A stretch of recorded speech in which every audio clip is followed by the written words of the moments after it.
The remarkable rocket. The king's son was going to be married, so there were general rejoicings. He had waited a whole year for his bride, and at last she had arrived. She was a Russian princess, and had driven all the way from Finland in a sledge drawn by 6 reindeer. The sledge was shaped like a great golden swan, and between the swan's wings lay the little princess herself. Her long ermine cloak reached right down to her feet, on her head was a tiny cap of silver tissue, and she was as pale as the snow palace in which she had always lived. So pale was she that as she drove through the streets all the people wondered. "She is like a white rose," they cried, and they threw down flowers on her from the balconies. At the gate of the castle the prince was waiting to receive her. He had dreamy violet eyes, and his hair was like fine gold. When he saw her he sank upon one knee, and kissed her hand. "Your picture was beautiful," he murmured. "But you are more beautiful than your picture." And the little princess blushed. "She was like a white rose before," said a young page to his neighbor. "But she is like a red rose now." And the whole court was delighted. For the next 3 days everybody went about saying, "White rose, red rose, red rose, white rose." And the king gave orders that the page's salary was to be doubled. As he received no salary at all, this was not of much use to him, but it was considered a great honor, and was duly published in the court gazette. When the 3 days were over the marriage was celebrated. It was a magnificent ceremony, and the bride and bridegroom walked hand in hand under a canopy of purple velvet embroidered with little pearls. Then there was a state banquet, which lasted for 5 hours. The prince and princess sat at the top of the great hall and drank out of a cup of clear crystal.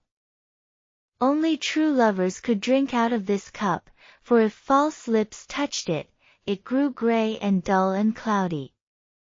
"It's quite clear that they love each other," said the little page. "As clear as crystal." And the king doubled his salary a second time.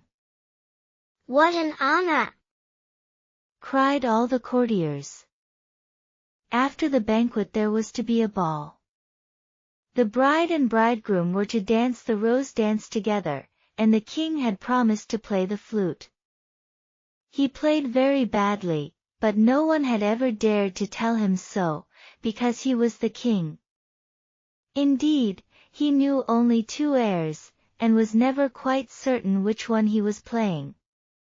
But it made no matter, for, whatever he did, everybody cried out, "Charming! Charming!"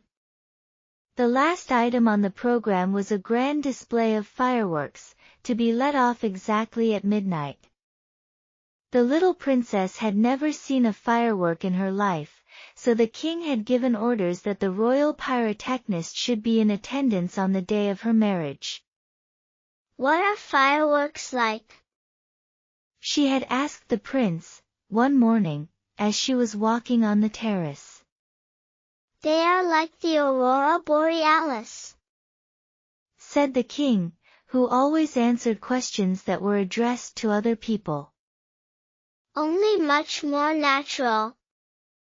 I prefer them to stars myself, as you always know when they are going to appear, and they are as delightful as my own flute playing.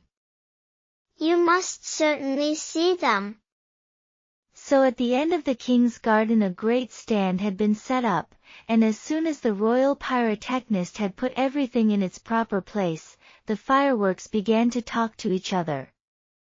"The world is certainly very beautiful," cried a little squib. "Just look at those yellow tulips. Why, If they were real crackers, they could not be lovelier. I am very glad I have traveled. Travel improves the mind wonderfully, and does away with all one's prejudices. The king's garden is not the world, you foolish squib, said a big Roman candle. The world is an enormous place, and it would take you 3 days to see it thoroughly. Any place you love is the world to you, exclaimed a pensive Catherine Wheel, who had been attached to an old deal box in early life, and prided herself on her broken heart. But love is not fashionable anymore, the poets have killed it. They wrote so much about it that nobody believed them, and I am not surprised. True love suffers, and is silent. I remember myself once, but it is no matter now. Romance is a thing of the past. Nonsense, said the Roman candle. Romance never dies. It is like the moon, and lives forever. The bride and bridegroom, for instance, love each other very dearly. I heard all about them this morning from a brown paper cartridge, who happened to be staying in the same drawer as myself, and knew the latest court news. But the Catherine Wheel shook her head. Romance is dead, romance is dead, romance is dead, she murmured. She was one of those people who think that, if you say the same thing over and over a great many times, it becomes true in the end. Suddenly, a sharp, dry cough was heard, and they all looked round. It came from a tall, supercilious-looking rocket, who was tied to the end of a long stick. He always coughed before he made any observation, so as to attract attention. Ahem! Ahem! He said, and everybody listened except the poor Catherine Wheel, who was still shaking her head, and murmuring. Romance is dead. Order! Order! Cried out a cracker. He was something of a politician, and had always taken a prominent part in the local elections, so he knew the proper parliamentary expressions to use. Quite dead, whispered the Catherine Wheel, and she went off to sleep. As soon as there was perfect silence, the rocket coughed a third time and began. He spoke with a very slow, distinct voice, as if he was dictating his memoirs, and always looked over the shoulder of the person to whom he was talking. In fact, he had a most distinguished manner. How fortunate it is for the king's son, he remarked, that he is to be married on the very day on which I am to be let off. Really, if it had been arranged beforehand, it could not have turned out better for him. But, princes are always lucky. Dear me, said the little squib. I thought it was quite the other way, and that we were to be let off in the prince's honor. It may be so with you, he answered. Indeed, I have no doubt that it is, but with me it is different. I am a very remarkable rocket, and come of remarkable parents. My mother was the most celebrated Catherine Wheel of her day, and was renowned for her graceful dancing. When she made her great public appearance, she spun round 19 times before she went out, and each time that she did so she threw into the air 7 pink stars. She was 3 feet and a half in diameter, and made of the very best gunpowder. My father was a rocket like myself, and of French extraction. He flew so high that the people were afraid that he would never come down again. He did, though, for he was of a kindly disposition, and he made a most brilliant descent in a shower of golden rain. The newspapers wrote about his performance in very flattering terms. Indeed, the Court Gazette called him a triumph of pyrotechnic art. Pyrotechnic, you mean? Said a Bengal light. I know it is pyrotechnic, for I saw it written on my own canister. Well, I said pyrotechnic, answered the Rocket, in a severe tone of voice, and the Bengal light felt so crushed that he began at once to bully the little squibs, in order to show that he was still a person of some importance. I was saying, continued the Rocket. What was I saying? You were talking about yourself, replied the Roman Candle. Of course, I knew I was discussing some interesting subject when I was so rudely interrupted. I hate rudeness and bad manners of every kind, for I am extremely sensitive. No one in the whole world is so sensitive as I am quite sure of that. What is a sensitive person? Said the Cracker to the Roman Candle. A person who, because he has corns himself, always treads on other people's toes, answered the Roman Candle in a low whisper, and the Cracker nearly exploded with laughter. Pray, what are you laughing at? inquired the Rocket.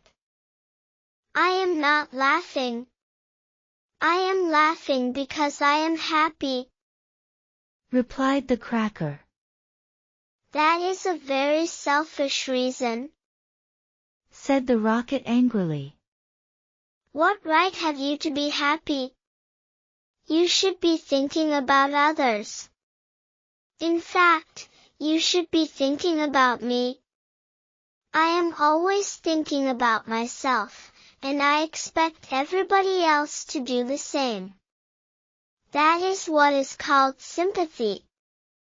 It is a beautiful virtue, and I possess it in a high degree. Suppose, for instance, anything happened to me tonight, what a misfortune that would be for everyone. The prince and princess would never be happy again, their whole married life would be spoiled, and as for the king, I know he would not get over it. Really, when I begin to reflect on the importance of my position, I am almost moved to tears. If you want to give pleasure to others, cried the Roman Candle, you had better keep yourself dry. Certainly, exclaimed the Bengal light, who was now in better spirits. That is only common sense. Common sense, indeed, said the Rocket indignantly. You forget that I am very uncommon, and very remarkable. Why, anybody can have common sense, provided that they have no imagination. But I have imagination, for I never think of things as they really are. I always think of them as being quite different. As for keeping myself dry, there is evidently no one here who can at all appreciate an emotional nature.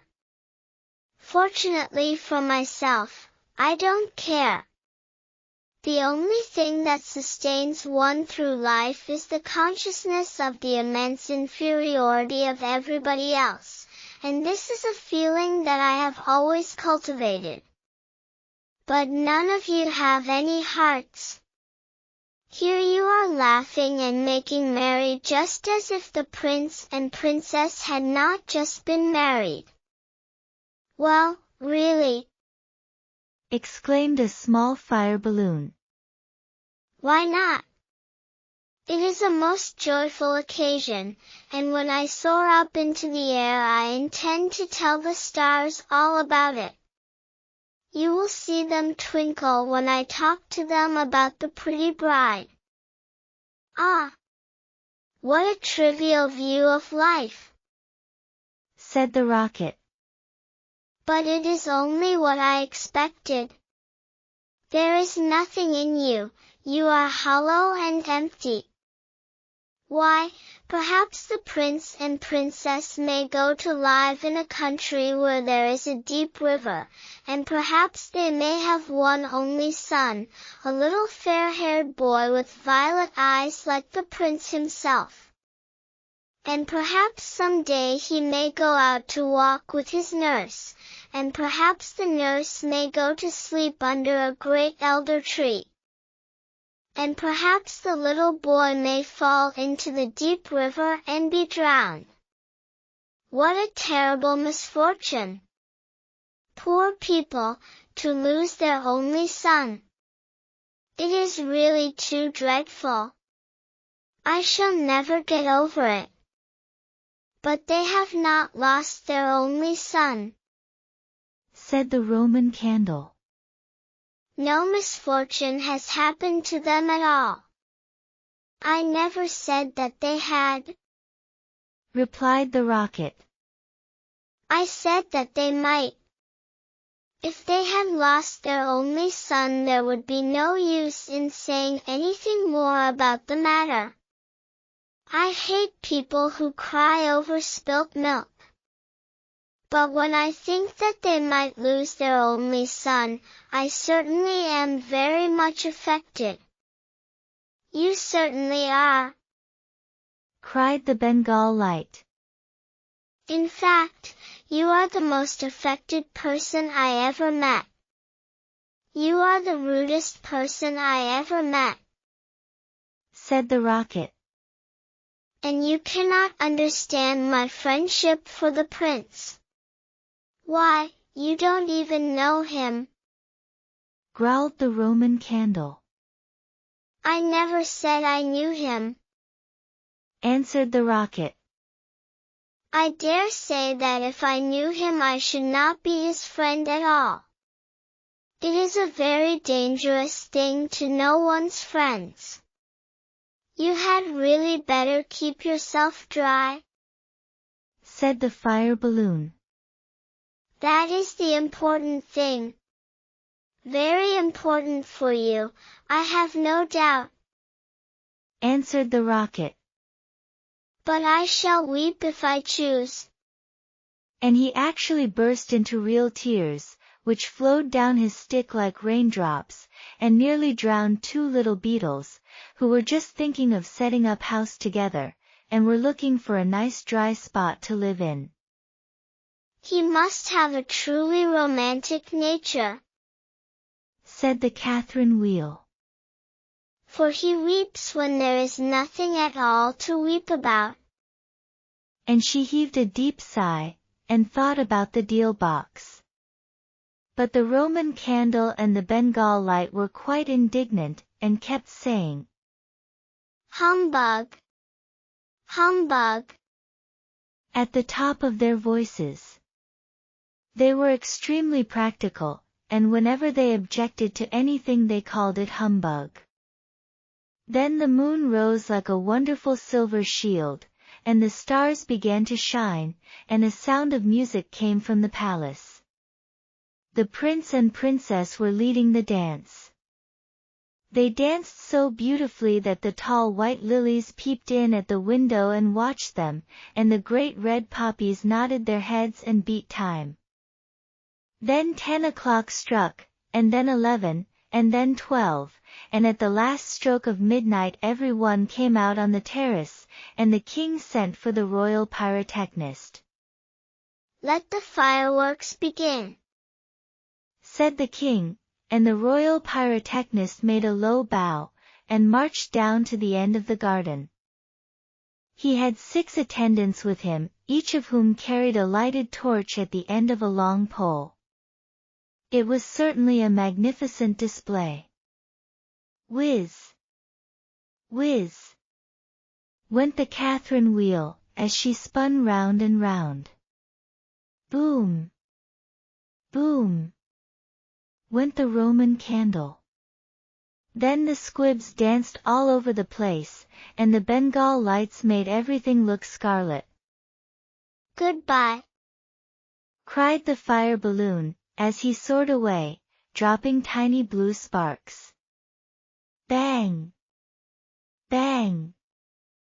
Answered the crackers, who were enjoying themselves immensely. Every one was a great success except the remarkable Rocket. He was so damp with crying that he could not go off at all. The best thing in him was the gunpowder, and that was so wet with tears that it was of no use. All his poor relations, to whom he would never speak, except with a sneer, shot up into the sky like wonderful golden flowers with blossoms of fire. Huzzah! Huzzah! Cried the court, and the little princess laughed with pleasure. I suppose they are reserving me for some grand occasion, said the Rocket. No doubt that is what it means. And he looked more supercilious than ever. The next day the workmen came to put everything tidy.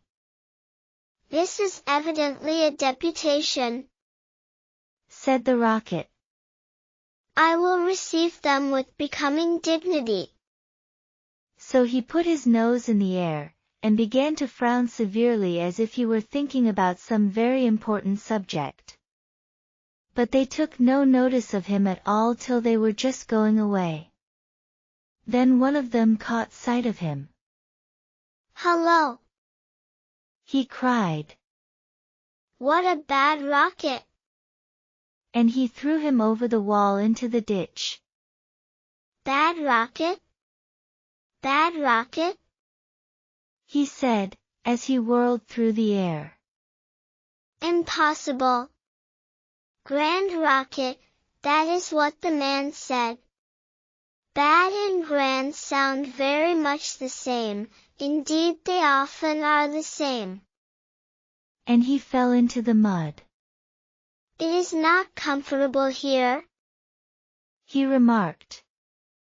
But no doubt it is some fashionable watering place, and they have sent me away to recruit my health. My nerves are certainly very much shattered, and I require rest.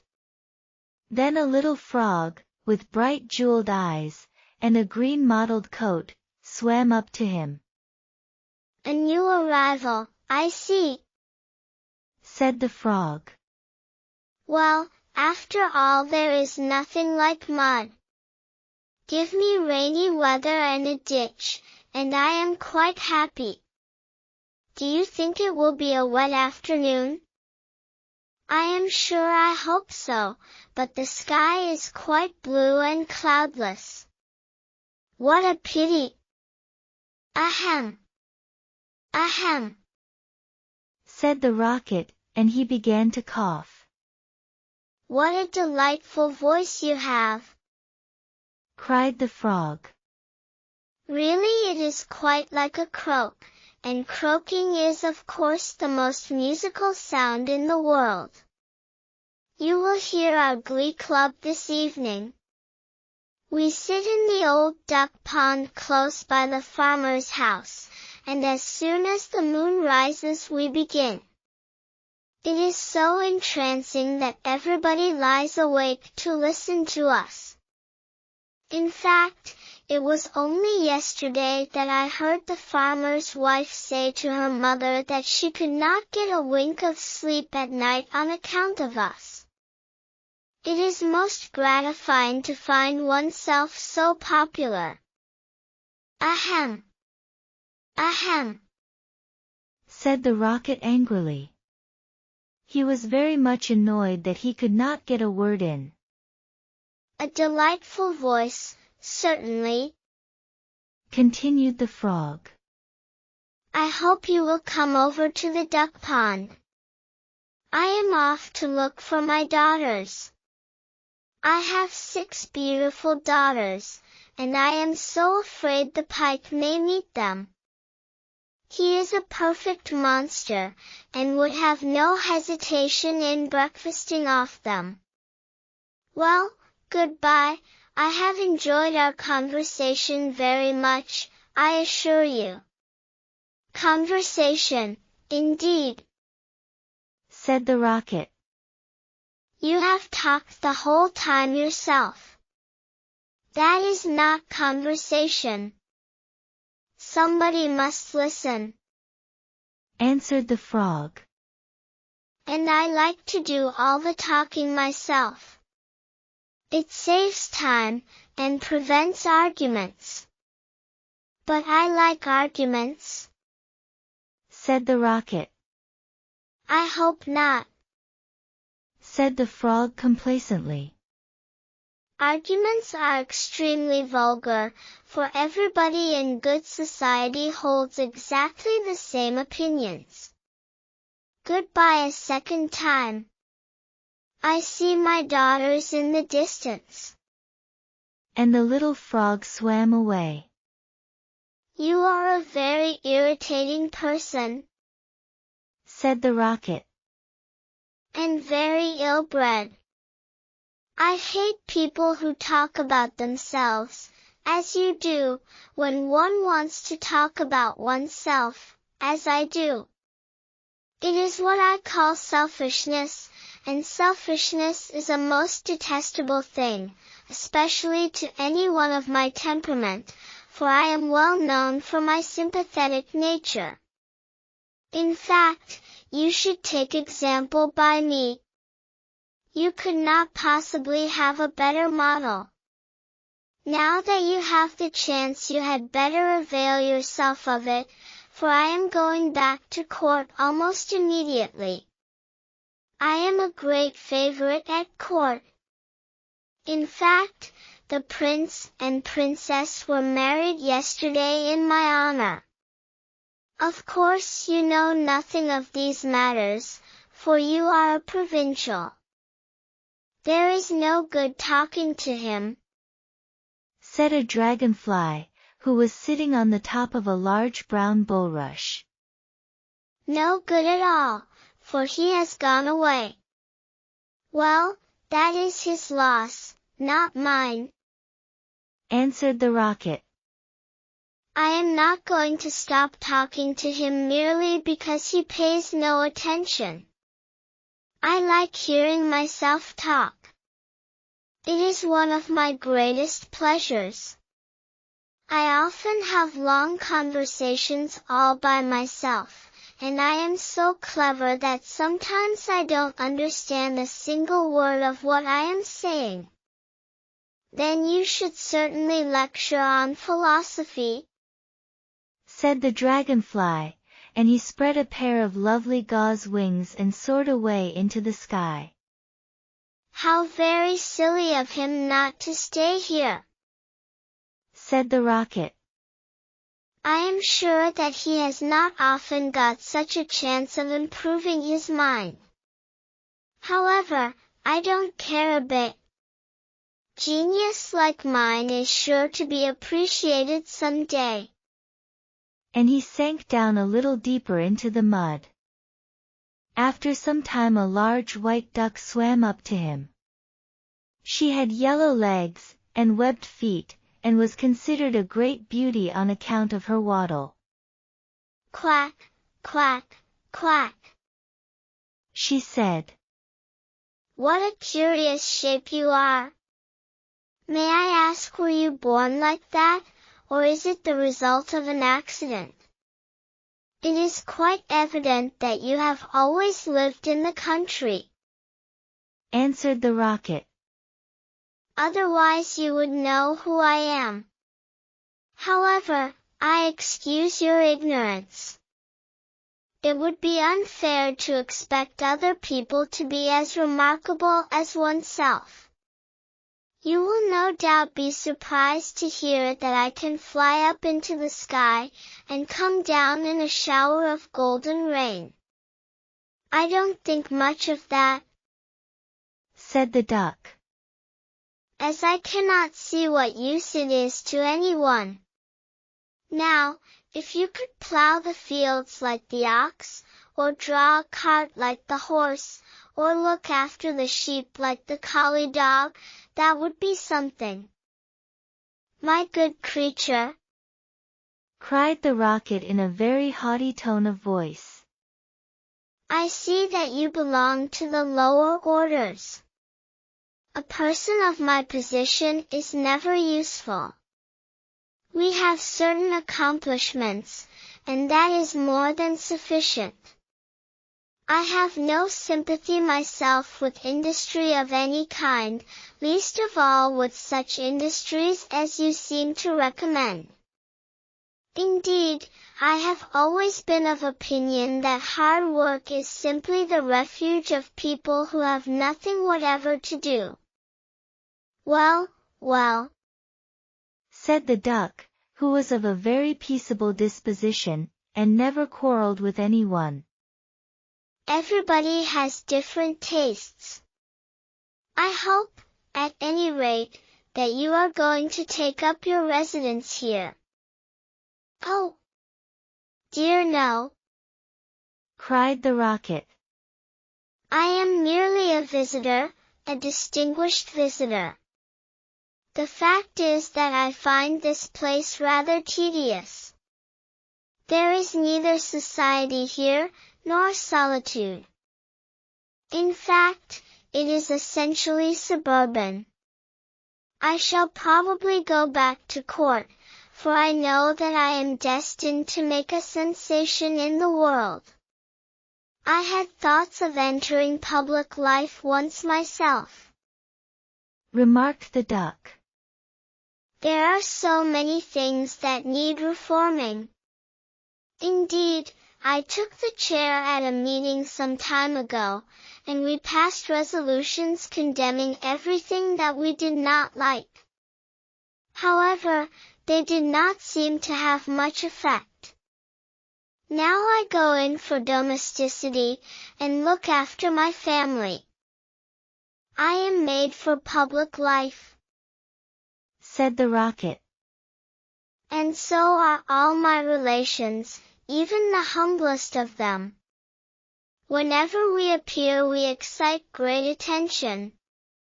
I have not actually appeared myself, but when I do so it will be a magnificent sight. As for domesticity, it ages one rapidly, and distracts one's mind from higher things. Ah! The higher things of life, how fine they are! Said the duck. And that reminds me how hungry I feel. And she swam away down the stream, saying, Quack, quack, quack. Come back! Come back! Screamed the rocket. I have a great deal to say to you. But the duck paid no attention to him. I am glad that she has gone, he said to himself. She has a decidedly middle-class mind.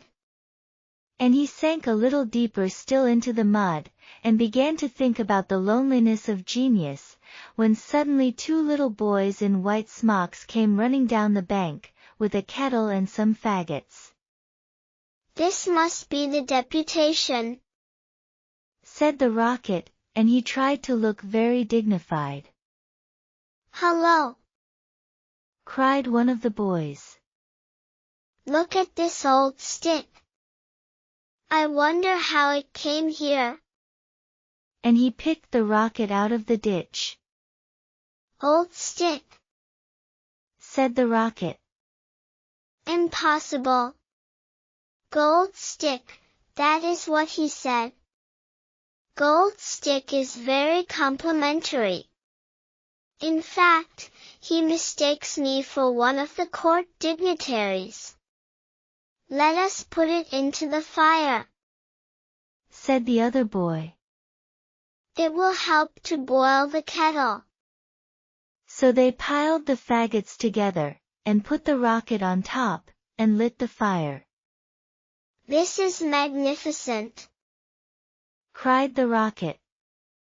"They are going to let me off in broad daylight, so that everyone can see me. We will go to sleep now," they said. "And when we wake up the kettle will be boiled." And they lay down on the grass, and shut their eyes. The rocket was very damp, so he took a long time to burn.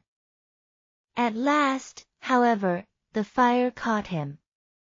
"Now I am going off," he cried, and he made himself very stiff and straight. "I know I shall go much higher than the stars, much higher than the moon, much higher than the sun. In fact, I shall go so high that—" Fizz! Fizz! Fizz! And he went straight up into the air. "Delightful!" he cried. "I shall go on like this forever. What a success I am!" But nobody saw him. Then he began to feel a curious tingling sensation all over him. "Now I am going to explode," he cried. "I shall set the whole world on fire, and make such a noise that nobody will talk about anything else for a whole year." And he certainly did explode. Bang! Bang! Bang! Went the gunpowder. There was no doubt about it. But nobody heard him, not even the two little boys, for they were sound asleep. Then all that was left of him was the stick, and this fell down on the back of a goose who was taking a walk by the side of the ditch. "Good heavens!" cried the goose. "It is going to rain sticks." And she rushed into the water. "I knew I should create a great sensation," gasped the rocket, and he went out. Subscribe for more amazing stories. Like and share if you enjoyed the story.